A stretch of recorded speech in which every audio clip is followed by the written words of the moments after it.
Welcome to episode 39 of the Minds Capital podcast, the show devoted to the growing world of independent sponsorship and entrepreneurial private equity. I'm Will Smith, here with my partners in Minds Capital, Max Lummis and Nicholas James. Today's conversation is with Robert Graham of Pillar Health Group and SIG, and a guy the three of us each know personally. Max, what did you think of our conversation with Robert? I've known Robert since 2019, and ever since he's an entrepreneur's entrepreneur. He made 3 acquisitions to start with his partner, Aaron. Our team worked on the Q of E's and the financial diligence on those home healthcare deals. And so I got to know Robert really well. I got to know Aaron really well. And I know his other partner, Jordan, very well. And over the years, we've done a lot of work together and have networked together, and they've been, super helpful for my accounting firm. But I would just say that Robert has this X factor about him, and it's kind of a rare combination of vision, grit, and really timing. He was so early in identifying this home healthcare opportunity, which has, had some bumps along the way, but ultimately has just been an unbelievable deal and platform for a group that really started off as self-funded searchers. I mean, the success that they've had there and the scale of that success is incredible. And so I think that speaks to his ability to spot trends early and execute on them. And that's not the only success that he's had. Of course, with his team, they've built SIG, of course, which started as a search fund incubator, but he identified a pain point for searchers and then turned that itself into an incredible business, which has led to other platforms that they've invested in. And now SIG is an investment firm in its own right. So, that kind of started off as a pet project and has really evolved because of his tenacity and drive into a really leading investment firm at this point. Robert can be opinionated, and I think that was really interesting and shows itself in the episode towards the end. But his opinion is always one that I want to listen to. He's super sharp, and again, he's got a lot of forethought. So I think it's a great listen. This was a very entertaining episode. I really enjoyed he and Nicholas discussing the personal guarantee element of the SBA process, and maybe we can have a longer debate on that at some point. But I just found this to be a fun episode. Great, yeah. What they've built at Pillar, I mean. And the growth that they're seeing now, the acceleration. So he says 80 million in revenue, 19 in EBITDA last year, 2024. This year, they're on track to hit 30 million in EBITDA 1 year later. And really 2 reasons for that. They're in home care, which of course is a great industry, great tailwinds.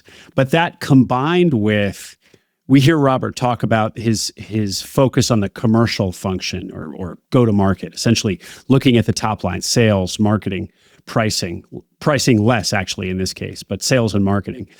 And it was interesting because I think so often the reflex for business buyers is to think about where they're going to find efficiencies, put in tech, put in AI these days. And this is a case, I think, of just putting salesmen out there into the market, smiling and dialing. I'm probably oversimplifying, but just really focusing on good old-fashioned sales as the biggest lever of all. Pretty interesting to hear how successful that's been. You guys are talking pretty high level here. I wanted to actually highlight and spotlight a more tactical element of the conversation, and that is pricing. And we talk about pricing as a growth lever in this episode. One driver that I know Robert pushes, because I sit on a board with him and I've seen him within his portfolio, and he just is very good about constantly asking, are we charging enough? And this is uncomfortable for most business owners because you're gonna, piss off the customers, your own salespeople, you're making their job harder, and the customer service team, they're now going to be, dealing with inbounds and complaints from customers. And so the comfortable thing to do as a business owner, as an independent sponsor, is not to raise prices. But you leave money on the table. And this is the one growth lever where if you get away with it, it flows straight through to the bottom line. So I asked Robert, how does he think about pricing and how does he set it? And he brings up 3 factors. The first one is, of course, cost. Cost plus is the oldest form of pricing that exists. The second is competition. Look at what your competitors are charging. And then thirdly, he says, and this is where he says most sponsors underestimate, is what value are you delivering? And you should price accordingly. And so if you deliver a lot of value, you have the right to charge accordingly. And each portfolio company should remember that and probably discuss that at every quarterly board meeting. Great, guys. Well, before we start the conversation with Robert, a reminder that Minds Capital invests equity in independent sponsor deals. So if you are a sponsor with a deal under LOI, please submit it to us. Go to our website at mindscapital.co for contact information. And if you're interested in investing in Minds Capital as an LP, there is a pre-registration form also on our website, mindscapital.co, where you can register for more information. We're currently raising Flagship 2, the second fund for us here at Minds Capital. Okay, here is episode 39 of the Minds Capital podcast with Robert Graham of SIG and Pillar Health. Enjoy.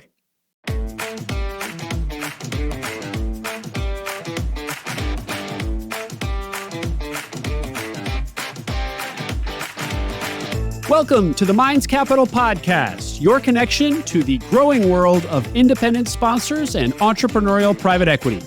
We are your hosts, Will Smith and Nicholas James. Robert Graham is a founding partner of Search Investment Group, SIG, an innovative investment company out of Dallas, supported by their first platform, Pillar Health Group, which, according to Robert, hemorrhages cash. SIG has built a comprehensive organization and develops deep know-how around financial engineering and leverage, particularly with SBA loans. Historically, SIG was entrenched in the self-funded search ecosystem. I even attended the self-funded search conference that you hosted in 2023, Robert. But today, SIG is evolving. We're going to hear all about it. Robert, you were a guest on Acquiring Minds about 1.5 years ago. At the time, Pillar was at about 15 million of EBITDA. Update us. Where are things with Pillar today? Thanks for having me, Will. So Pillar, we ended 24 at 19 million of adjusted EBITDA on about just south of 80 million of revenue. And we're expecting to end 25 just right at about 30 million of adjusted EBITDA on about 127 million of revenue. So very happy with how the last year's gone. Pillar is in home care, home health care, hospice, all three. Give us a snapshot of what the business is. Yeah, so I think the 3 buckets you laid out are right, Will. You got home care, which is unskilled, It's and when I say unskilled, I mean you don't have a PT, an OT, or an ST or a nurse providing the care. It's going to be a caregiver or a CNA who's going to be providing the care to the patient, and that's going to be mostly assistance of daily living, right? It's going to be cooking, cleaning, things like that.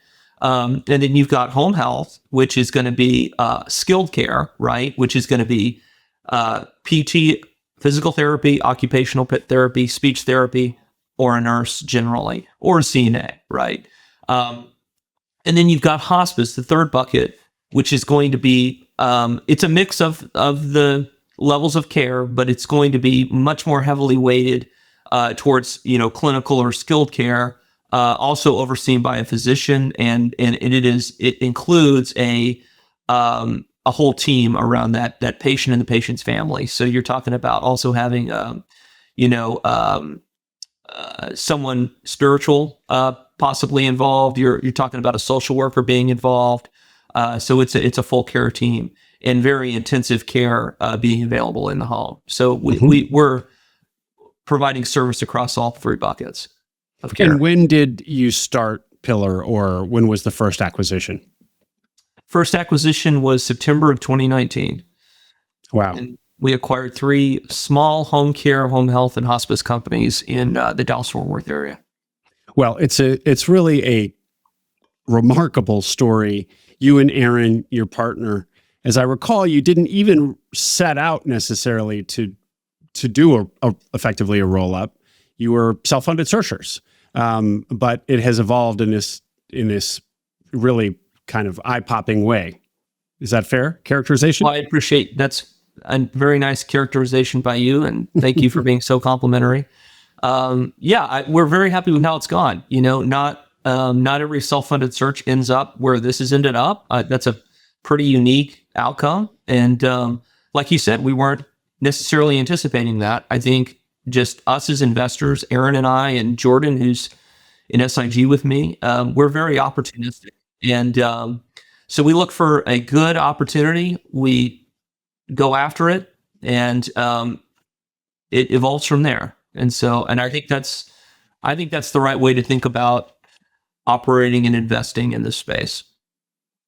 Robert, if you look back on the 6 years of Pillar, what would your attribution analysis look like as you attribute success across different growth factors and initiatives? That's a great question. I can break it down for you roughly. And I looked at this, it was probably 6 months ago, so this may have changed, but roughly 60% of our growth was through M&A, and the other 40% was organic. And so while this was a roll-up, we had incredible organic growth. We were very lucky to experience the organic growth we did. So that ratio of 40 to 60 is a lot. That's a lot of organic in a situation like this? I would consider it a lot of organic growth. When we, compared to other roll-ups, many roll-ups are in industries that are not quickly growing industries, and oftentimes a large majority of the growth or returns are being driven actually by M&A, right? And in this case, we were lucky to have quite a bit of organic growth in a mature industry. But you're saying 40% across 6 years then, right? I mean, roughly. I looked at it like 6 months ago. Yeah, roughly. Oh, I see what you're saying. You're not saying that it has grown 40% compared to the baseline. You're saying of all the growth we've had, 40% of it can be stemmed back to organic. I see. That is what you just said is correct, yes. So if you broke off all the growth we've had since the beginning, 40% of it has been organic versus 60% through M&A. Yes. And I know you're quite savvy when it comes to pricing as a mechanism to grow organically. I've seen that. We're sitting on boards with you. What are some of the other levers that you would pull in a situation like Pillar to achieve that kind of organic growth? Well, that's an interesting thing to bring up, because pricing, which in my opinion is one of the best levers for value creation, is not actually a lever you have at Pillar Health Group, interestingly enough, right? Because all of your payers have really set pricing. I mean, you're really not negotiating pricing with Medicare, or Medicaid or United Healthcare. And so that value creation lever is unfortunately not available in that particular instance and in a lot of healthcare. So we've had to rely much more heavily on sales and marketing. And I think that we got really good at sales and marketing, and we did a great job. I mean, we built out, outside sales teams in many of the markets we were in. We've leaned heavily into marketing, and because of that, we've, I would attribute those two things to most of our organic growth. So, there's a few other levers we've pulled also, but unfortunately, pricing is not one that we have here. And if you look at other SIG portfolio companies, absolutely, price is a priority. And do you feel pricing is underutilized by sponsors and searchers? Certainly searchers, I think. Sponsors, I think, more often are bringing in probably people with outside expertise in pricing. That'd be my just guess of it. Look, I'm not an expert on what independent sponsors are doing. I think most searchers have, little to no prior expertise specifically in the pricing domain. And it is intimidating to pass on a significant price increase to your customers, even if your costs are exploding, right? You worry, right? As a searcher, a self-funded searcher without a lot of financial backing, and it's just you in the seat, right? If I put on this, whatever percent price increase, am I going to lose all these customers? It's intimidating. And so I do think that it's probably underutilized. Just kind of a lack of familiarity, most self-funded searchers, and also given how intimidating it is to make a move like that. And it's intimidating not only externally with customers, but also internally, right? Your customer service team are going to get flooded with complaints. Your salespeople, you're making their job harder. So there is also the political element of increasing prices. As a business owner, it's just sometimes easier not to. I think that's absolutely right, Nicholas. Your sales team is probably going to hate you for a little while. It's absolutely not what they're going to want. And like you said, customer service, you're going to have issue. Inside sales, you're going to get pushback generally, and customers, right? So you got a lot of stakeholders. How do you convince people internally? Can you just kind of show them what competitors are priced at, or do you actually advocate pricing even more aggressively than where the market's at? It depends on the situation. So I'm not going to give you a straight answer on that, Will. But I think there's a lot of things there's a lot of data points you can point to. If you're in a consumer products or services space, you probably can point to your competitors' prices. You can point to, over the last 2 years, a great thing to point to is your costs, because just about everyone has had an increase in cost. Right. And so, and also the final thing, which is to me the best way to think about pricing, the best rationale for it, is the value delivered, right? And so price off of value rather than off of cost, for even what your competitors are providing. What value are you providing to your customer that your competitor's not, right? And that's a reason why an increase in price, or even a difference in price between you and a competitor, makes a lot of sense. It depends on the industry, obviously, because I'm not talking about hyper commoditized, products or services here, and it depends on the market you're in. Robert, one more thing on Pillar. The home health, home care has just been absolutely surging. But it actually seems like we might be at the beginning of the demographics that are favorable to this category, even though it's now an old story. If you put it in into the innings model, we're in middle innings. I mean, people have been buying these businesses for a while. And yet I just spoke to a searcher for an Acquiring Minds interview. He bought a business that was doing $3 million of revenue, a home care business, $3 million of revenue. And 2 years later, it's at $5 million. And a lot of that is just kind of taking orders. I'm sure there's more to it than that. But it hasn't been leaning too hard into the market. There's just so much demand. What would you say about the innings or looking forward for this industry? 10, even 20 years. I think it's a great industry for so many reasons. There's a reason why we lean so heavily into it, which we've leaned incredibly heavy into it. I mean, it's SIG's largest portfolio company by a margin. And, I've personally invested heavily into the industry. There's so much to like, Will. And the demographic story is just, one piece of it, right? We've got an aging population in the United States. That's one piece of it. One other piece of it is people prefer to receive care in the home. Most people don't want to be in the hospital, right? And they especially don't want to be in the hospital during things like pandemics. So I think that there was a huge bump in demand for in-home care as a result of the pandemic. That's my just personal theory on it. I think that there are some sources of information that indicate that the outcomes are even better for folks who receive treatment in their home. So there's so much to like about it. I'll also say that there's in addition to all that, you've got this fear of automation across the entire economy. And you can get on Instagram or whatever and see these. I forget the new robot that's really hot right now, the Neo, right? Have you seen that? And I have. I think it's $20,000, and it'll come into your home, and you can teach it to close the dishwasher and stuff like that. You know what? A lot of people don't want a robot in their home. A lot of people want to be helped by a human being, and that's not probably going to change anytime soon. And the stuff that, our folks are doing in the home, that can't be automated. This is a nurse or a therapist or even a caregiver coming into the home, and they're doing stuff that,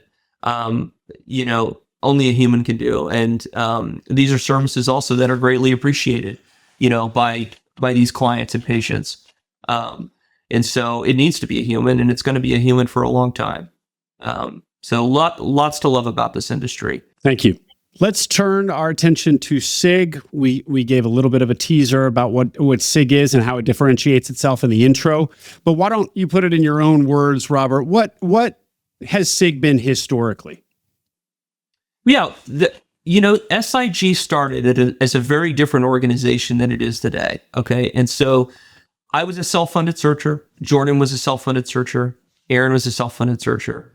We bought our own companies, ran them, and we had a lot of contacts, friends even, folks in our network who wanted to go do the same thing, who wanted to do something entrepreneurial, leave corporate America, go buy a small company. And so SIG originally started to help folks like that, right? And so what we were doing is, mostly it was, when we originally started, it was folks who had found a company they wanted to buy, and they just, didn't have capital. They didn't have connections with investors. They didn't have connections with due diligence providers. They'd never probably closed the deal before, but they had a strong operations background, and they were going to do great running the company after they got it purchased. And so we helped them with all of that, right? We helped introduce them to due diligence providers. We kind of showed them the way to get to closing. We introduced them to investors. And that was the model at the beginning, right? And then we moved a little bit in our strategy, and we started an accelerator program. So we started a full-time search support program. And those folks, searchers would come on board before they had a deal identified. Okay. And so we would help them actually submit offers. And this was a really powerful program, still is, even though it's not most of our focus today. But if you think about it, having an investor behind you, right, or an experienced acquirer in partnership with you can set you apart incredibly well as a self-funded searcher, right? The number one thing that any intermediary is going to wonder about a self-funded searcher is, can this person close this deal? And it's a big question. I think about, the incentives of brokers and investment banks, I think of as very similar to real estate agents, right? So real estate agents don't really care if you sell your house for an extra 5%. What they really care about is, did you sell your house? They care about transaction volume because they get a closing fee. Their compensation is pretty dependent on transactions happening, okay? And so that's the number one thing a broker or an investment bank cares about is, can the person, can this buyer close this deal? And for a self-funded searcher, that's a huge barrier to overcome, okay? Now for us, we've closed 33 deals, right? We can show proof of funds. We can do, all kinds of things. You can get somebody who's acquired, over 10 businesses on the phone with you. These are huge differentiators that we found to be successful in helping our searchers in our program find and close deals. Okay. And so then we, the other part of that program, that full-time support program, was all the stuff I talked about earlier, where we helped them get through closing. Now we've evolved even more. And today, most of our focus is on a CEO in residence program. And so in our CEO in residence program, a highly qualified mid-career executive or someone who's searching, but someone with significant management experience comes on board with us. We pay them a salary, and we look for a company together. Okay. And oftentimes we've already identified a company, and basically we staff them on that company when they come on board. Because of the internal capabilities we've built out, which I'll get to in just a minute. Okay. And so they would get staffed on a company. We'd get through due diligence. We would provide all the equity. We would find a lender. We close the deal, and they end up becoming CEO of the company and having a meaningful ownership stake, and also a permanent board position and a permanent position as CEO. So, and significantly improved economics to comparable comparable models. For example, the traditional search model. Okay. So how we've been able to do that, though, why does that all make sense? We've built out a back office, right? So we have we've got a team right now of 4 people dedicated solely to business development. And we just hired another one. So it's about to be 5 people. Half the people that work for SIG are focused on sourcing deals. That's incredible, right? I mean, we've got 5 people that are hitting the phones, that are talking to brokers, that are talking to investment banks, that are talking to business owners. And because of that, we get great deal flow. And so, but there's a huge overhead associated with that. Anyway, so because of that, we've been able to, most of our CEOs in residence are CEOs in residence for, 2 or 3 months, not very long. And then they're on a deal. And so our model and vision has shifted dramatically from when we started. But I think we're very happy with where we are. And we closed 9 deals last year. We're probably not going to close 9 deals this year, but we had some huge deals closed this year. Well, huge for us, I should say. Maybe not huge for some of your independent sponsor audience. But what has been your average deal size out of the 33? Average deal size is about 2.5 of EBITDA. Robert, the latest iteration of SIG, as you just described it, where you have active deal sourcing, a team of people working on deal sourcing. Often there's a live deal that you can bring an operator in and put them into. Starts to sound a little bit more like traditional private equity. It also is the idea of pairing talent with deals and capital. There's always been a lot of value creation there. I feel like that was probably something that you saw a few years ago. What was it that happened, I guess, recently to cause you to decide to move away from that self-funded search or support model where you're kind of partnering with them and more toward what I'll call a traditional private equity model? Something in the market must have changed, because your model today is this the traditional private equity model? So I can't believe you just now stumbled upon it. Yeah, that's a great question. So, I mean, we're not in the same pool as traditional private equity, right? We're in a totally different pool of M&A. And I think traditional private equity has done they have models similar to ours. Most of the, direct examples of CEO in residence program are, I think, newer. But partnering with a CEO, right? A private equity firm partnering with a CEO to buy a company, that's not new. That's absolutely true, Will. It's a little bit new within our world, at the level we're at, right? And I'd say we're quite different than traditional search funds. We're quite different than even other CEO in residence programs. We're quite different than private equity, back CEOs. The economics are different. The level of control of the CEO is much higher. Things like that. So we're different. I would say that to your point, though, like part of this was us evolving as a firm and like learning what made the most sense in this micro M&A market, right? It's like the lower middle market, right? And so we evolved as a firm and we figured out what made the most sense, what was the most effective model, right? And so like the supporting self-funded searchers, SIG was the first at that ever, right? There was no like professionalized, established firm that was supporting self-funded searchers like we were when we started it, right? And then the full-time support program was really the first for self-funded searchers.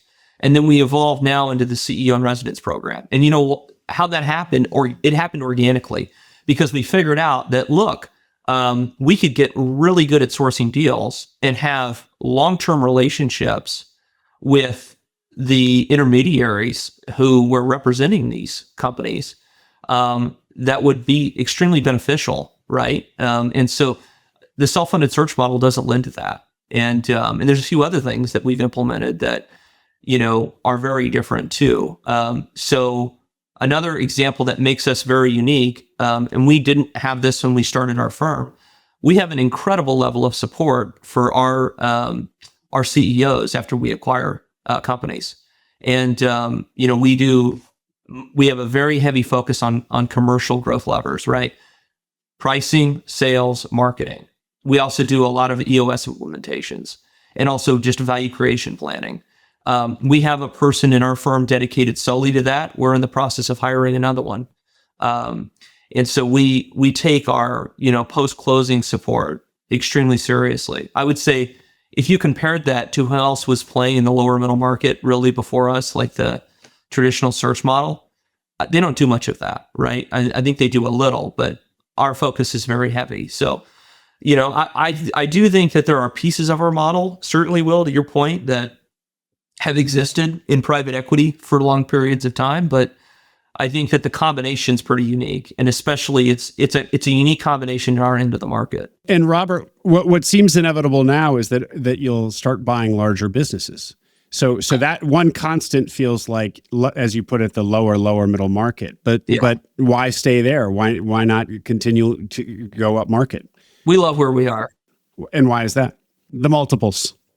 The multiples are appropriate. They're not highly inflated. The competition's not as high. I love small business. I like a company that is run by a founder owner that you can step into and replace that founder owner with the first level of professional ownership. And you can replace that owner with somebody who is super motivated, entrepreneurial, who's going to make a huge change to their life and their family's lives. And they're just like gunning to do this. And you can see amazing things happen with small businesses when you implement a model like ours. And so I love where we are. We don't have any plans to go up market, maybe slightly, but we're not trying to turn into a middle market private equity firm. That's not our intention. Robert, what role did the cash flow from Pillar Health Group play in funding the support, infrastructure, and value creation levers that you have at SIG? A lot of that. And I think you'll find that many entrepreneurs, they can call themselves self-funded searchers, they can call themselves independent sponsors. If they buy a company that's cash flowing, they ask themselves, what am I going to do next? Right? Am I going to put this cash flow into the S&P 500? What am I going to do? Right? Is it going to sit in a bank account? Am I going to reinvest it in, basically doing what I know? And that was our conclusion. Jordan, Aaron, and my conclusion was, the best use of cash flow was basically to reinvest in American small businesses. And that's what we've done. So a huge part of it, Nicholas. Yeah. And so can you flesh out for us a little bit, what does a back office look like? You talk about how you've built up the back office over time. You're still adding to it. What are the must-have elements? And this is relevant for any independent sponsor as they scale. Where do you start? What do you prioritize? What are the must-haves? What are the should-haves? What are the nice-to-haves? And what are the kind of ballpark ranges on cost as you build out these functionalities? Well, my answers to your questions may not be representative of the overall independent sponsor market, because I think that if you looked at our back office, it probably looks different than many independent sponsors' offices look. It even looks, I would guess, pretty different than many lower middle market private equity firms look. It certainly looks different than traditional search investors' back offices look, because we've got a somewhat unique model, in my opinion. So what I would say, I'm giving Will a little bit of a hard time because I'm not sure he's convinced that that in fact we do have any secret sauce. But he thinks I'm just the average McDonald's. Anyway, but maybe I can convince him of that in this conversation. But anyway, so if you look at our back office, it'll be very upfront here.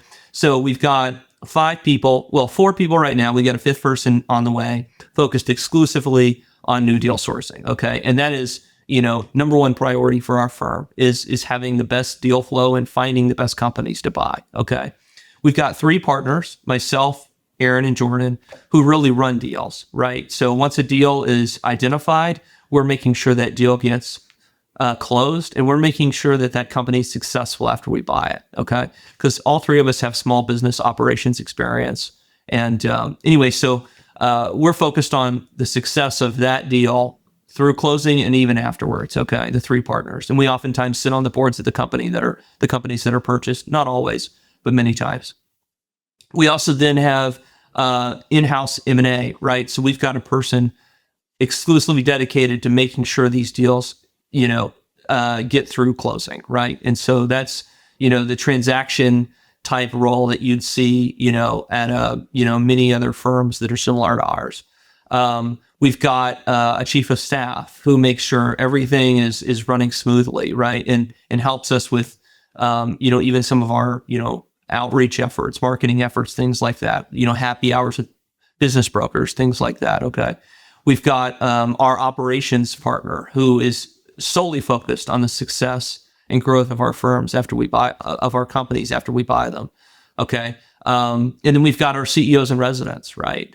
So that's, and we've got an administration group, right? So that's kind of like what our firm looks like in total. I think we've got either 11 or 12 people on our team right now in total. And so on the post-closing side of the team, it sounds like you have an operations person there now. You're about to hire one more person, but where do you start as you, let's say KKR, well, what do they call it? KKR has a whole operating company, right? Yes. It has even a separate name, I think, KKR or something.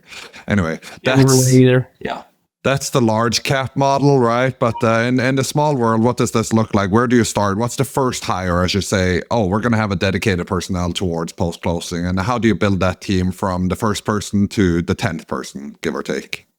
Well, I'm only on number 1 for post-closing. So we're working on number 2. I can tell you, we thought about it and it was like, man, the return on investment for like the extra focus we could have on our portfolio companies is unbelievable, right?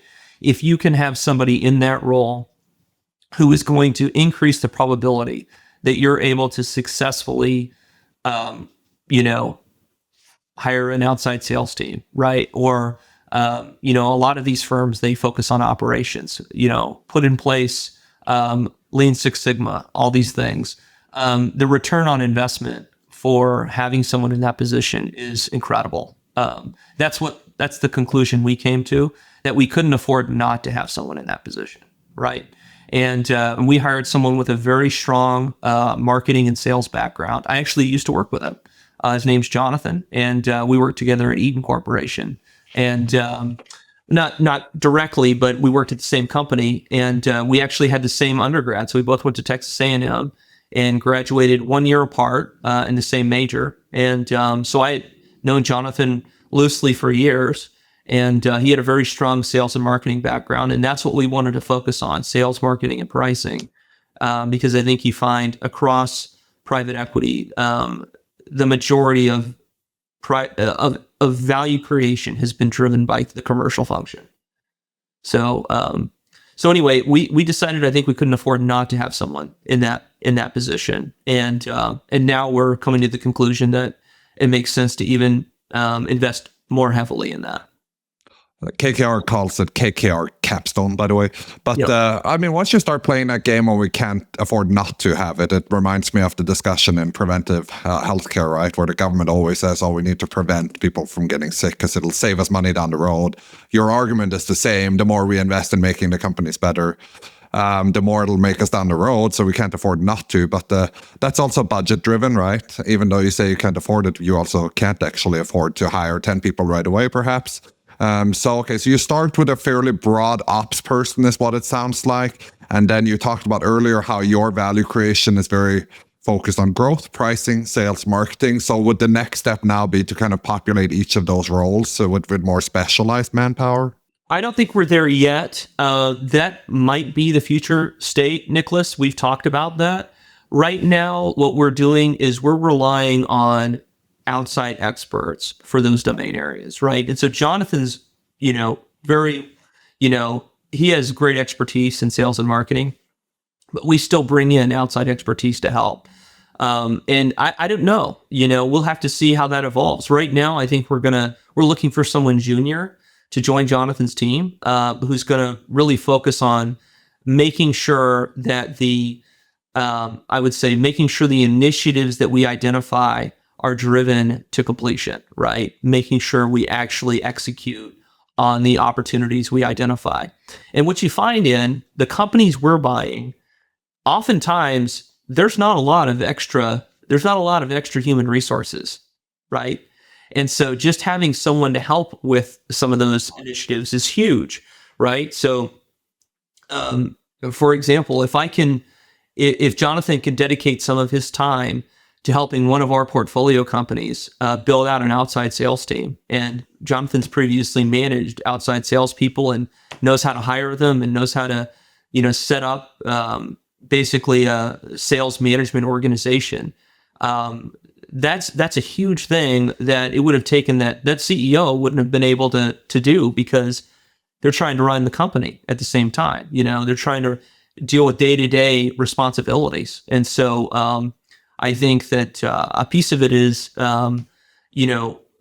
relieving capacity constraints even at the portfolio company.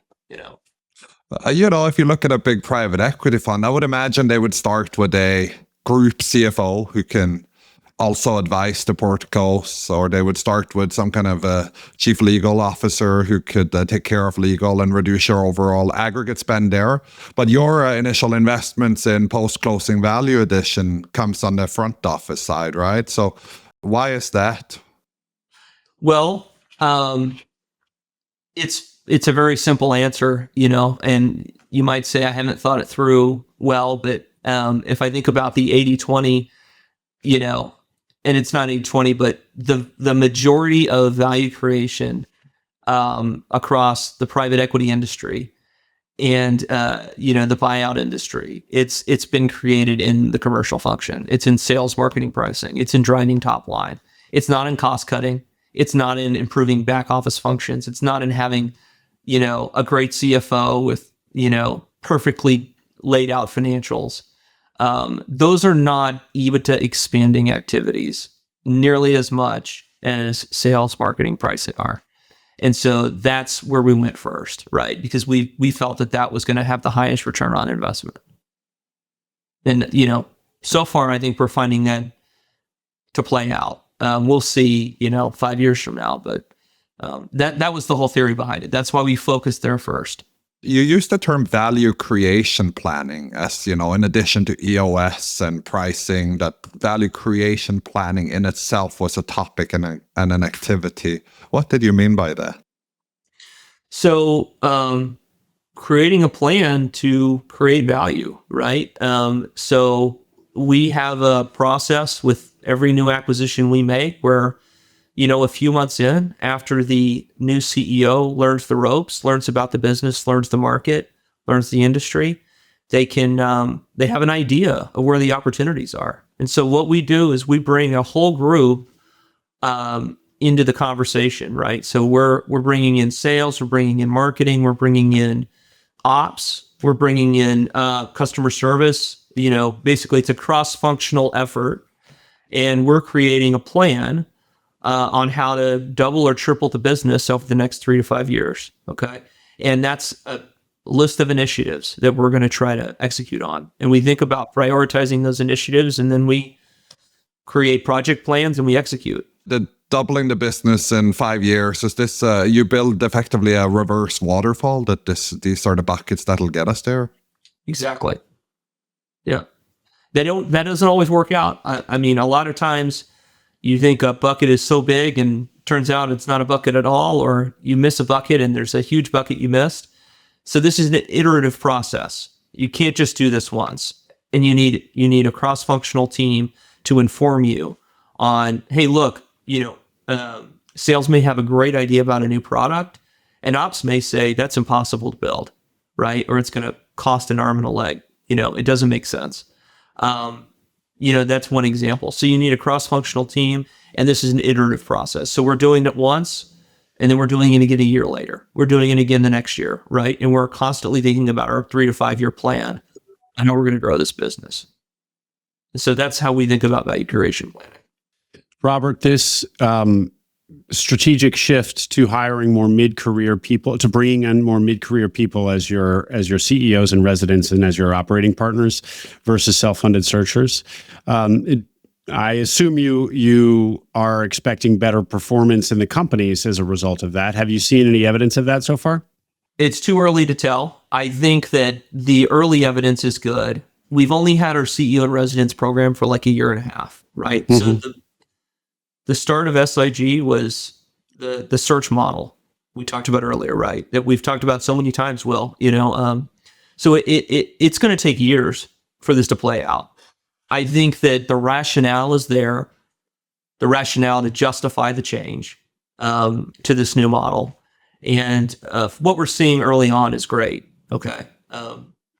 But to actually know, it's going to take years. Now, going back to where SIG's model fits in the marketplace, when you look out and you see Alpine, when you see a Novastone, the search fund accelerators, Salt Creek in independent sponsor land, who you may or may not be familiar with, where do you feel like SIG fits among those? How would you distinguish it?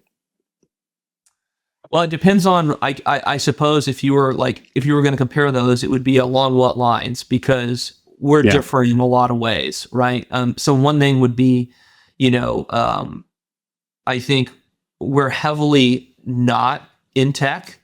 If you looked at our company page, it's like the most boring list of industries you've ever seen, right? Is that by design?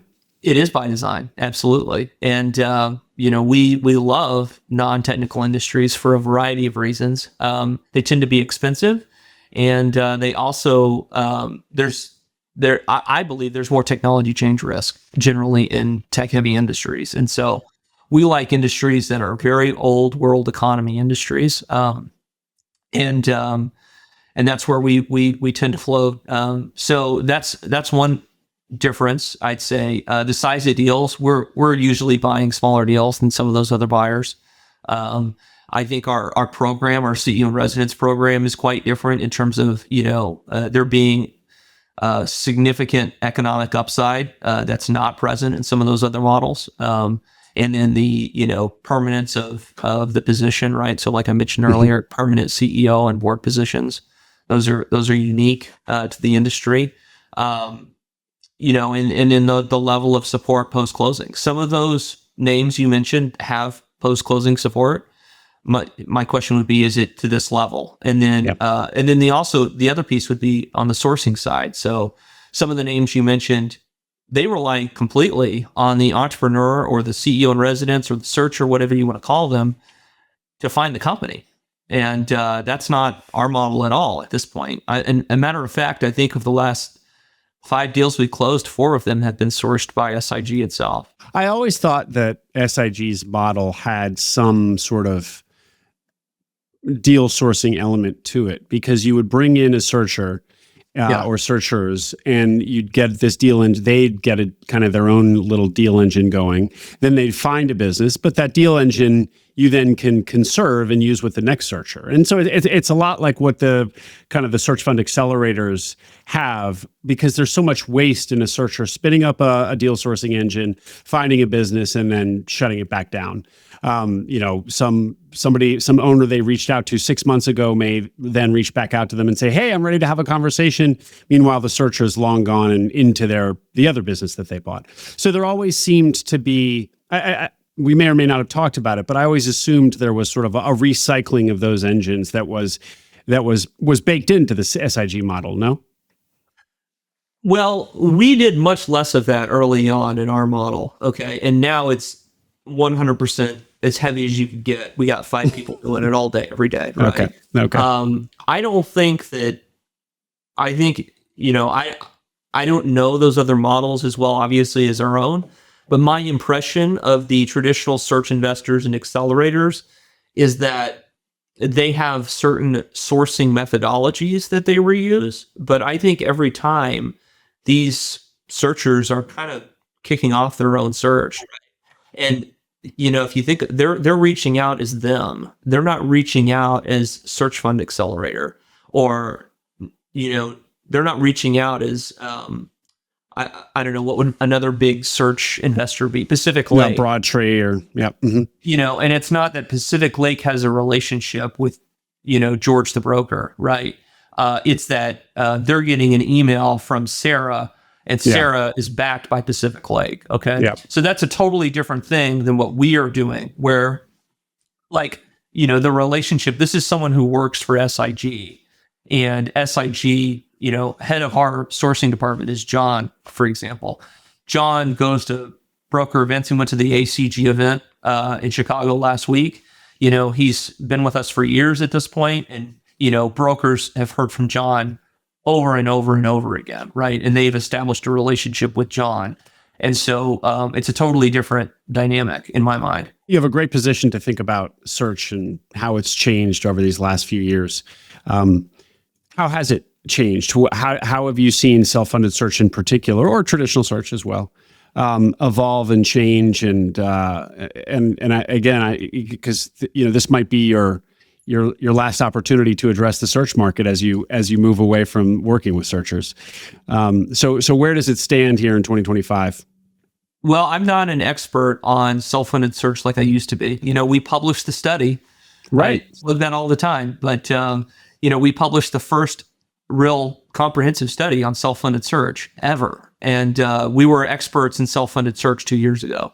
And we're not as much anymore. So, I'm not nearly as informed as I used to be, is what I'm getting at. The impression I have of self-funded search, because I'm just kind of observing it as an outsider at this point, the impression I have is that it is, I don't want to use the word flooded, but basically there are a lot more people searching as self-funded searchers than there were 5 years ago. That's my impression of it. A lot more. There's people on Twitter. There's people on Search Funder. There's people coming to these conferences. There's a bunch of conferences now, right? Tailored towards self-funded search or some, derivative of that. Okay. And so, and there's all these influencers online telling people to go buy laundromats. But, I think it's changed because the amount of people doing it is much higher. Before, if you looked at the breakdown of the people doing it, I think that it was probably a much higher concentration of MBA students. And now I think you've got more mid-career searchers. And I think you've got more people just, from industry, and just, more people, period. Right. Sure. So I think if I was going to guess, and I haven't done a study since 2023, if I was going to guess, the cross section of searchers, I think their backgrounds has probably changed quite a bit. I think that another thing that's changed that's big is the SBA. So, in 2024, the SBA didn't have a great year. And I might be misquoting that, but it may not have been exactly 2024. But long story short, over the recent history, the SBA default rate for 7A loans has gone up significantly. And the result of that is you've got many SBA lenders who previously would make loans on certain types of deals into certain financial backgrounds of searchers that are no longer making those deals, right? They're no longer extending credit where they were before. And that's changing a lot too, right? So we used to be able to get deals done all the time with, pari passu debt, right? Which is conventional debt, basically underneath 7A debt, same terms as 7A. We used to be able to do that all the time. It's very difficult to do that now, unless you've got a searcher or a CEO in residence or whoever is going to be stepping into the driver's seat. That person is going to have significant financial strength. And we're talking hundreds of thousands, if not over 1 million of liquidity, right? Mm-hmm. That's totally different than it was 2 years ago. Right? So there's a lot of things that have changed, I think, in the self-funded search land. The other thing that's a great thing for self-funded searchers is the accessibility to capital, right? So there's a lot more investors interested that weren't before. And there's all kinds of resources and lists of people and things like that for self-funded searchers to raise equity in the deals that they're putting together. So I've seen a lot of changes. And your show's a big one too, right? I mean, before your show, there wasn't a podcast nearly as I would say, tailored to self-funded search as acquiring minds is, Yeah. And so I think just that's caused a wave of awareness. So Yeah. would you agree? I would agree with all of those. There's been growth in entrepreneurship through acquisition across the board. Certainly in self-funded search, but I think traditional continues to grow in just, everything from like the Cody Sanchez buying laundromats all the way through independent sponsor land, which is also itself growing. So it just seems like there is growing appetite to buy businesses in the lower middle market. In whatever kind of flavor that is, we're seeing growth there. I think that's right. But I think specific to self-funded search, your points about the SBA are taken. The only one thing I'd add is that there's also just kind of chatter that the new administration, whoever was placed at the SBA in the new administration, isn't wild about SBA being used in the way that it is sometimes used in search. It's almost a philosophical disagreement with that.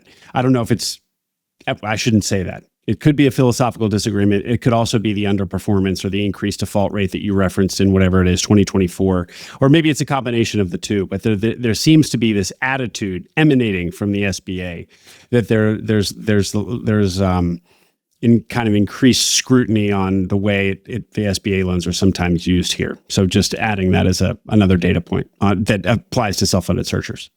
I completely agree with that for what it's worth, Will. And, the people I know that are close to the SBA are very adamant that there's a kind of a stance within the SBA that's, I would say, very adversarial when it comes to self-funded search, when it comes to investors also in self-funded search, but self-funded search period, which in my opinion runs completely contrary to the SBA's mission. And the SBA's mission, really is to support small business, right? And to create jobs, but it's to support America's small businesses and, trying to break down the self-funded search model is having the exact opposite impact of what the SBA's mission should be. And so you should want talented people taking on the ownership of small businesses that have been created in the United States. It's going to save jobs. It's going to create value. It's going to support our economy. And I think that instead there's this philosophical, ideological, like campaign that is existing. I get the impression within that organization to tear that down, which I think is completely against what the true mission of that agency should be and has been. So that's frustrating to see. We're 2 against 3 here, Nicholas. Nicholas doesn't love the SBA loans. But a conversation for another time. Let's debate. Come on. Sure. Well, my quick sense, and I'm not as involved in it as you are, of course, but historically my position has been that the government money, it would be kind of scandalous on the front page, I think, if it came out that the government is subsidizing lower middle market private equity guys from high-end MBAs in order to buy businesses and get high ownership stakes. I understand the point about liquidity in business in general, but that it should be carried by the broader taxpayer base for this purpose. I don't think that was the intention of the SBA. And so I understand there are mixed feelings about it, or probably people have different angles on this discussion. I've got some questions about what you just said. Yes. So is your problem that this person who's buying this small company has an MBA? Is that the problem? Because that's what I heard, right? Would you, if this person didn't have an MBA and they bought a plumbing company, that, the owner wanted to retire, if they didn't have an MBA and they were, just a person from industry, would you have the same, would you think that have the same issue? I don't think I explicitly said I had a problem, but let's say I do. And, if you go back to 2008, there was a You lot have an of... MBA. I know, I'm aware, but I'm just saying, if you go back to 2008, it was quite controversial when the government did private bailouts, right, of companies. And of course, bailouts is different from this type of subsidies. In more recent times, it's been controversial when renewable energy industries have been funded by government subsidies. And there's the general sense that liquidity is always good, but government allocation isn't always efficient. And I think I subscribe to that. And again, going back to what I was saying initially, the taxpayer burden falls on us all, and the benefits of SBA loans tend to fall on those who are equipped to take advantage of it. And there's a lot of upside when you can effectively raise your own $5 million fund subsidized from the government. And liquidity exists in some form or fashion in international markets as well. It's not like business owners in Canada have no exit opportunity whatsoever, even though the SBA doesn't exist. So I think it's not like this world would completely cease to exist, but valuations would probably come down a little bit, and people would have to be creative about finding other solutions. Have you ever tried to do a leverage buyout in Europe? And I'm not trying to make this a US-Europe thing, but I'm going to. Have you tried? Well, that's where the liquidity comes into play. But I mean, the reverse or the inverse. It's not good.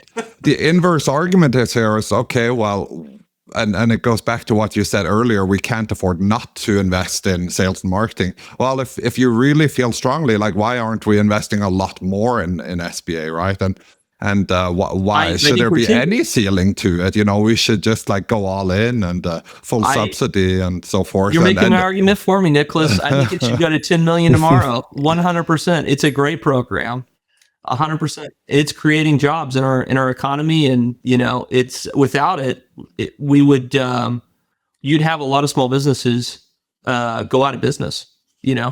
I think the other thing that I say on this topic, because will launch us into this spicy discussion, is I've always been skeptical of the PG. I've seen and had experiences with it, and I think a lot of early stage career folks are willing to take that bet because they will say 90% or 95% that doesn't apply to me or the business I found or my particular skill set. I will avoid it. But even if you're not among the 5% who default or 2% or whatever that number is, I bet the number of people who are in distress or in some troubled waters at some point during the holding can be 10, 20%, right? And the stress they go through, I just don't think it's worthwhile for the broader ecosystem. Honestly, I don't think that it's very bad.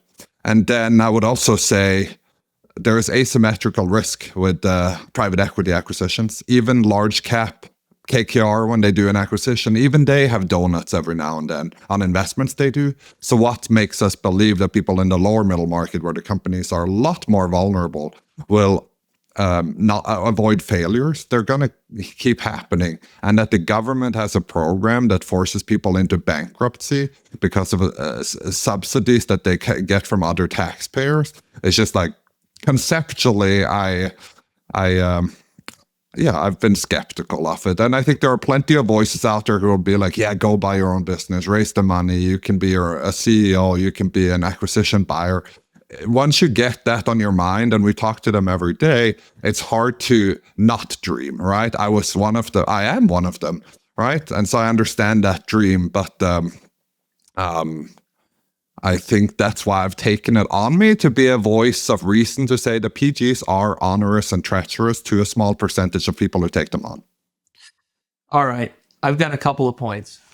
So we talk about, you talked about the probability of success in large cap private equity versus this space, and how many people are defaulting. There's no debate about how many people are defaulting on SBA loans because it's published data, right? It's like a 3% default rate, right? And that's public. And so we know what it is.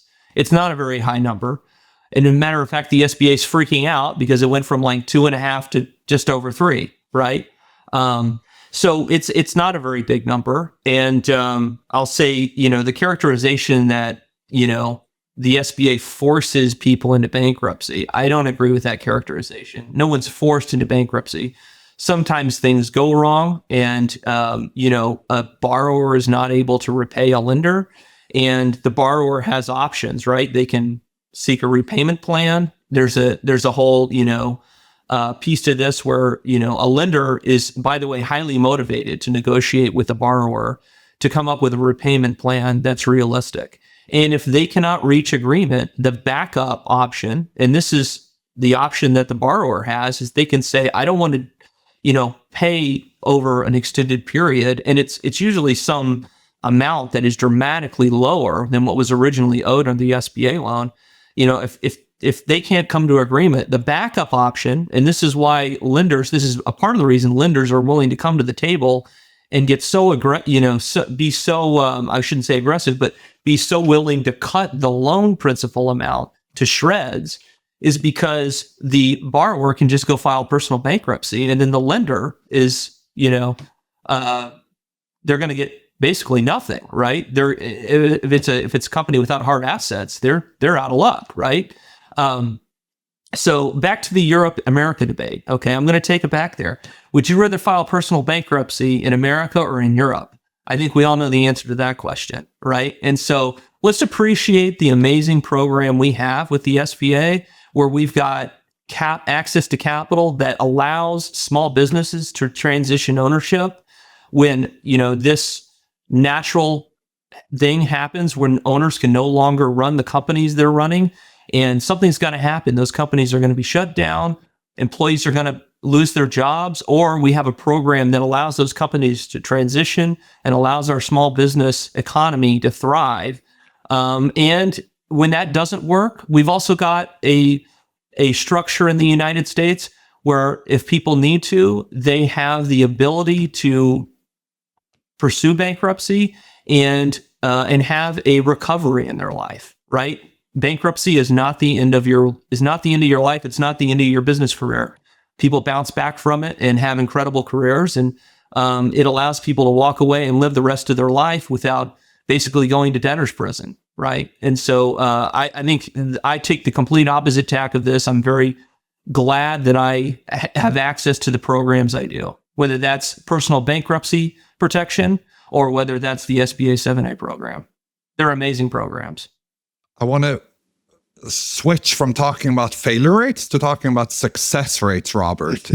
Few people know the lower middle market better than you, and it's really hard to get, and a lot of people have tried, but it's really hard to get good returns data in the lower middle market, because unlike the traditional search model, for instance, where you will have 100 searchers who start and you will have a cohort and you can see where all 100 land, within the independent sponsor ecosystem, out of 100 sponsors who quit their jobs to get started, there is no comprehensive study that will be able to catch them all on the back end. In fact, there might be self-reporting that only reports the good outcomes. Anyway, empirically, anecdotally, you've done a lot of transactions, you've seen a lot of things. What are the returns in this space? What is needed to excite investors? Where do things land in terms of averages, medians? How many land low? How many end high? What are your senses on returns? You made some excellent points. Can I ask you a question? Are you talking about the independent sponsor space, self-funded search space, or just lower middle market buyouts in general? The latter, because I think let's take GP economics out of the question here, because they vary quite a bit from sponsor to sponsor and deal to deal. But in terms of lower middle market buyouts, they buy them at 10, 20 million EV. In general. And then 5 years later, where are they? How much equity have they built compared to where they started? We did I'll just point to some data sources, right? Because and none of them are perfect. You've got the self-funded search study that we did in 2023, right, which showed pretty good returns. So I can't remember what they were exactly because that's been a couple of years, but it was north of 30% IRR.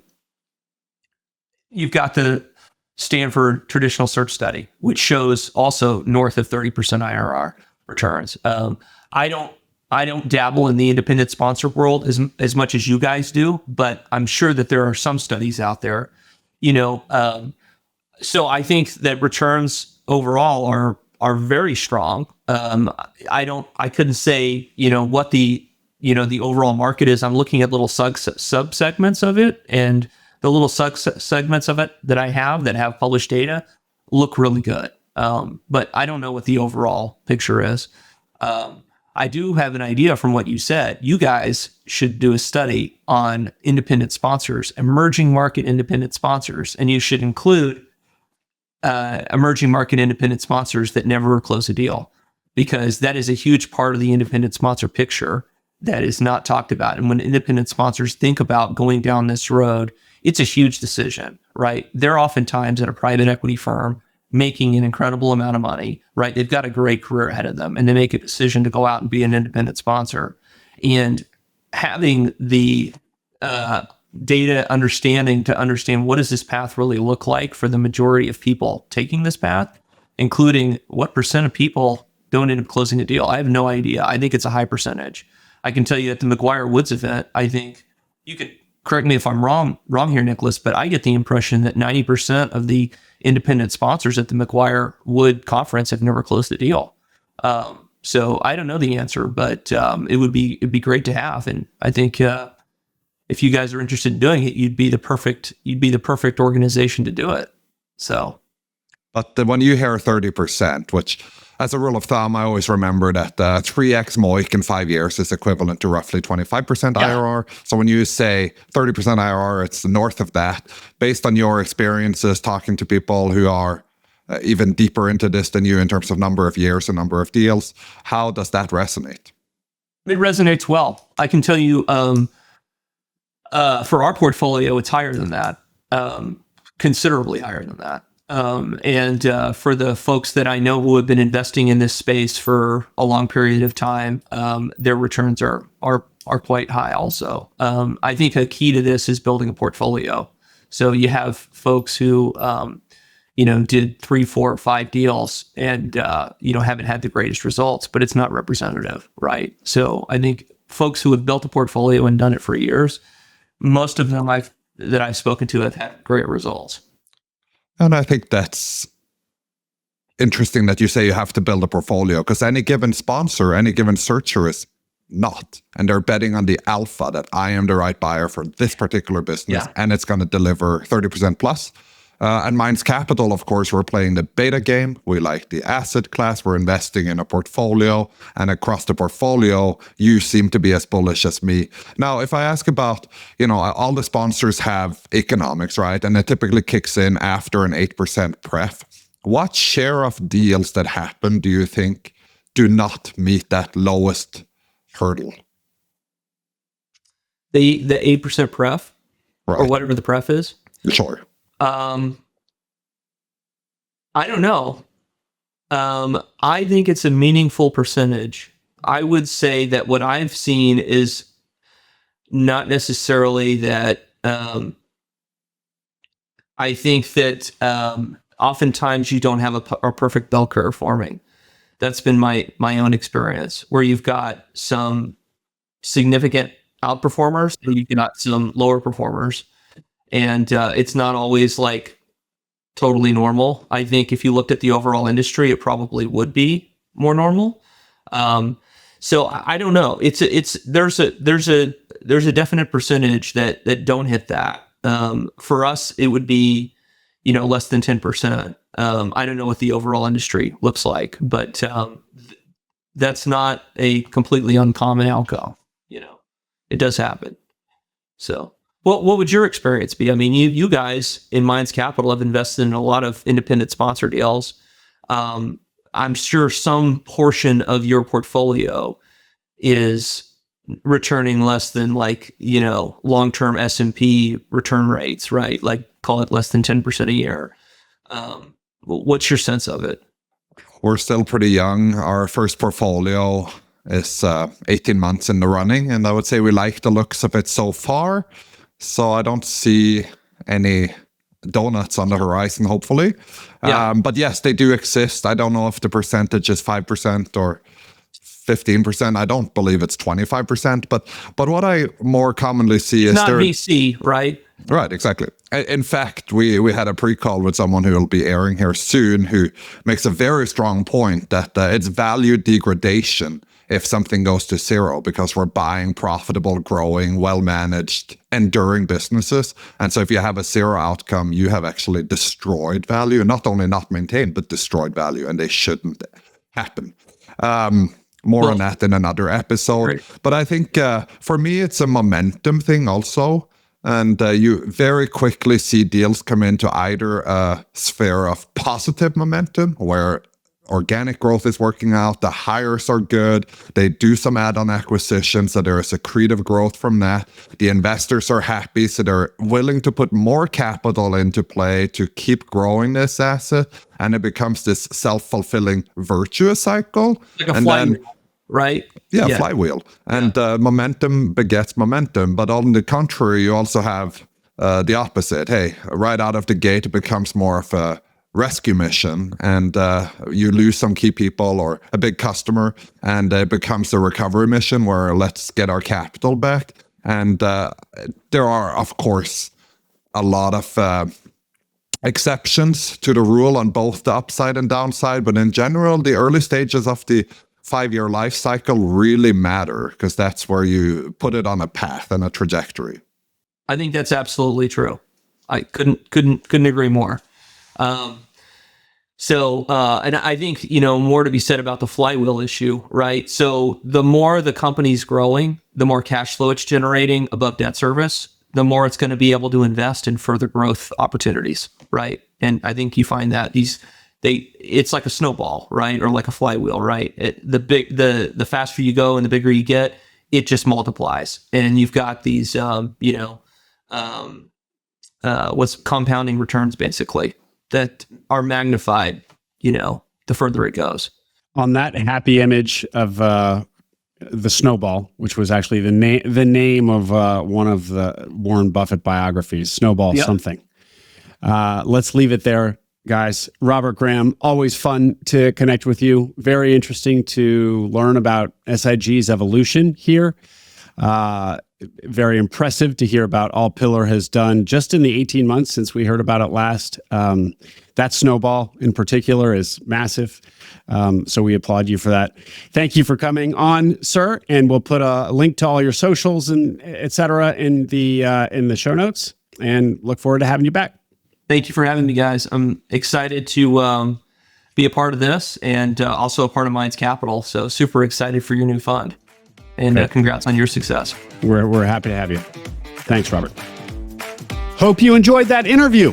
For more like it, subscribe to the Minds Capital podcast wherever you listen to podcasts. You can also watch us on YouTube.